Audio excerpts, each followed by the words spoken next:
একটি গোষ্ঠী খুব পরিকল্পিতভাবে ঢাকা বিশ্ববিদ্যালয়ের বিভিন্ন সামাজিক যোগাযোগ মাধ্যমে গ্রুপগুলোতে হল রাজনীতির বিরুদ্ধে একটা মবকে উস্কিয়ে দেওয়ার চেষ্টা করেছে এবং সেটি রাতে গিয়ে সেই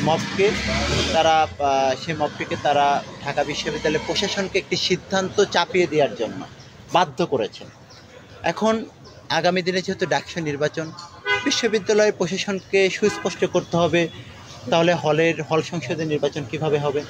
একই সাথে এই যে 1973 সালের অধ্যাদেশ অনুযায়ী ঢাকা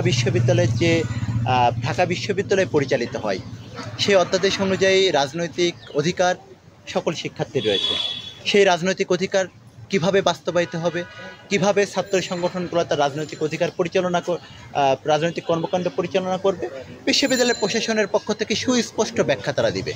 এটিকে ব্যাখ্যা দেওয়ার পরে তারপরে আমরা তাদের সাথে মন্তব্য করতে পারি যে এটিকে আসলে আমরা তাহলে আমাদের রাজনৈতিক কার্যক্রম কীভাবে করব।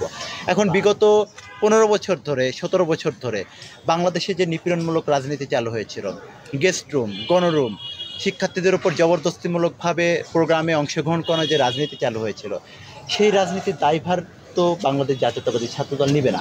এবং সেই রাজনীতির সবথেকে বড় ভুক্তভোগী সংগঠন বাংলাদেশ জাতীয়তাবাদী ছাত্রদল।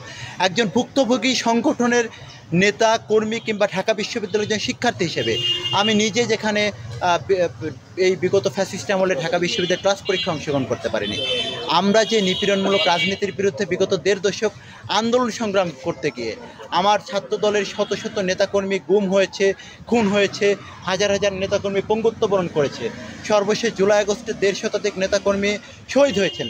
সেই রক্তের বিনিময়ে যে গণতান্ত্রিক উন্মুক্ত পরিবেশ ঢাকা বিশ্ববিদ্যালয়ে তৈরি হয়েছে কিংবা বাংলাদেশে তৈরি হয়েছে, সেই রাজনীতিক কিংবা সাংবিধানিক অধিকার বাধাগ্রস্ত করার সুযোগ নাই।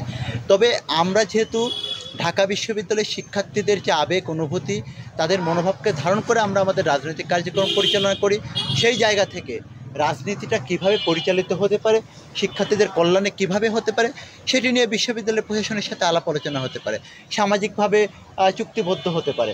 কিন্তু সেটি কোনোভাবে আমার মতামতকে, আমার অধিকারকে বাধাগ্রস্ত করা বা চাপিয়ে দেওয়া, সেটি কোনোভাবে এই বিশ্ববিদ্যালয়ের যে স্বকীয়তা বৈশিষ্ট্য রয়েছে এবং ইতিহাস ঐতিহ্য রয়েছে তার সাথে কোনোভাবেই সামঞ্জস্য না।